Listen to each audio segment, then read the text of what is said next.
agweme menu ya monaria be ya mumeria ube ya mo kameria be ya mumeria ogogo ye agbonierieme egieni me no gyozo ogota gbona ya agumesi nie wagogo agbonierieme baba odigo ogokao ibege wena baba ikage we YouTube ikage we WhatsApp ikage we Facebook na ina ewe umoseseke na mosese eriwe pejita seke na pese obi onita no God obi eti commando teririre baba odigo if I don't know baba odigo wetin again anyone wa ome let me see what papa kala wagume bobone ramo odigo no wate baba odigo you too much. If I don't follow you wait again you too much.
John Olita Boys. Daddy Felix. Ìyá Rojo Ranogi.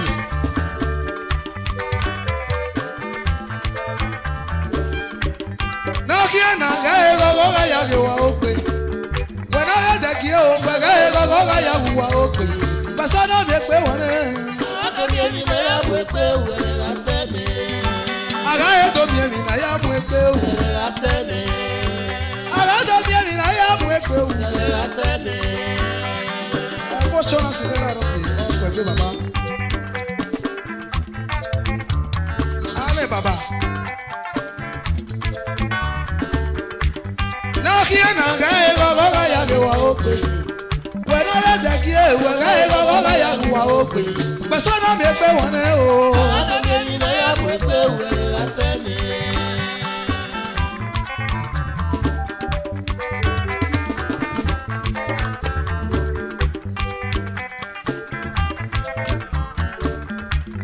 Nakia na gae gogo ga ya wa okwe.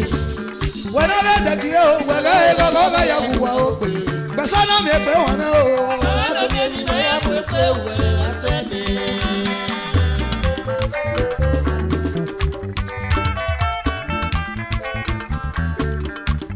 Nakia na gae gogo ga ya wa okwe. Wena ya de ki e we gae gogo ga ya wa okwe. Basana me pe wona o. Ado mi emi na ya bu pe we asene. Agae do mi emi na ya mu pe o. Asene. Agae do mi emi na ya mu pe o. Asene. Agae do mi emi na ya mu pe o. Asene. Agae do mi emi na ya mu pe o. Asene. Daddy Josigma. Orí kó bá ṣe wà níbẹ̀ wò.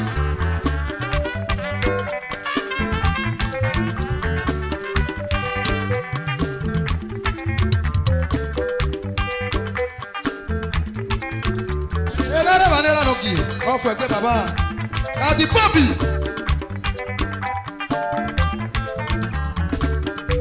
Ọmọ náà wọ́n mẹ́sẹ̀ nù ìwọ̀n ẹ̀ ẹ̀dọ́ kẹ̀kẹ́ náà àtìyà. Piana ye Bobby. Bobby na ga de ra Noki.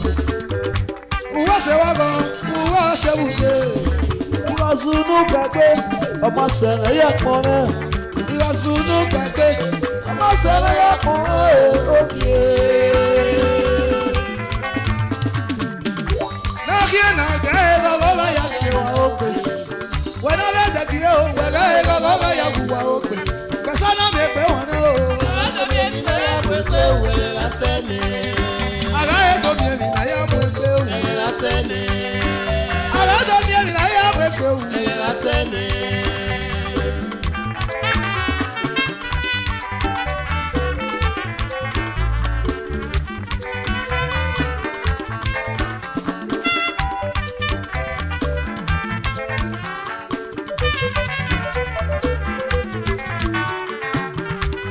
Meno, mo ni wo ne gbegba na do me. Wa ya gba bo kian o, mo ka be ka ge ta mi akon wa. Apeso ga bo ma yo, we ga ogi yan ri wa se. Ose so ga mo han u, we ga ogi yan ri wa se. O peso na mi pe won ne o. Ado mi emi na ya bu pe we asene.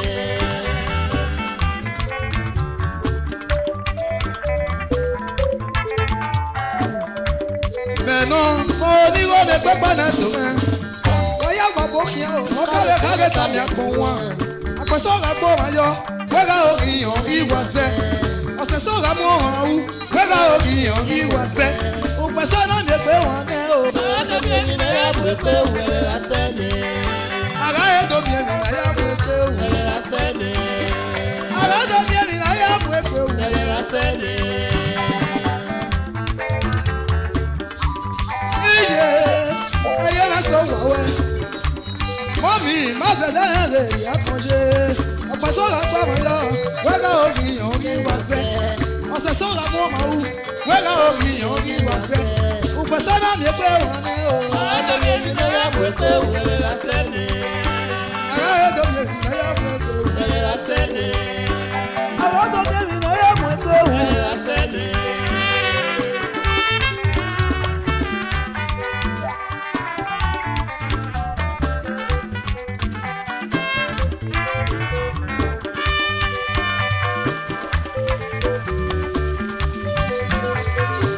Money Motors Nigeria Limited. Ozaza kiwa na gadi mose. Meno money go ne pepa na do. Oya wa wese mo kale kage tamya konwa. Apasoga mo ma u. Wela ogi yon gi wase. Apasoga pa ma jo. Wela ogi yon gi wase. Upesa na mi pe wane o. Ara mi ni na ya mwe pe wele la sene. Ara edo mi na ya mwe pe wele la sene. Ara edo mi na ya mwe pe wele la sene. Ara edo mi na ya mwe pe wele la sene. Ara edo mi na ya mwe pe wele la sene. Ara edo mi na ya mwe pe wele la sene. Ara edo mi na ya mwe pe wele la sene. Ara edo mi na ya mwe pe wele la sene.